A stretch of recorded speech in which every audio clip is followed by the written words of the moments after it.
Praise the lord. దేవుని నామానికి మహిమ కలుగునుగాక. మరొకసారి ఈ వీడియో చూస్తున్నటువంటి మీ అందరికీ కూడా ప్రభు అయినటువంటి యేసు క్రీస్తుల వారి శ్రేష్టమైనటువంటి నామంలో శుభములు వందనములు తెలియజేస్తున్నాను. దేవుని వాక్యమును మీతో మరొకసారి పంచుకోవడానికి దేవుని నామాన్ని బట్టి ఎంతగానో నేను సంతోషిస్తున్నాను, ఆయనను స్తుతిస్తున్నాను.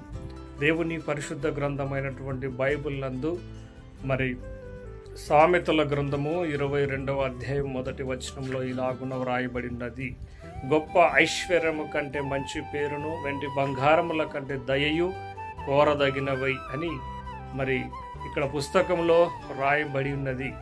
ప్రతి మనుష్యుడు కూడా సమాజంలోను సంఘంలోను ప్రతి ఒక్కరి పట్ల మరి మంచి పేరు కలిగి ఉండాలి. మనము చాలా వరకు ఒక చక్కటి భవనము కలిగి ఉండాలని, ఒక చక్కటి కారు కలిగి ఉండాలని, మంచి సుఖాన్ని అనుభవించాలని మనము సమాజంలో కోరుకుంటున్నాం.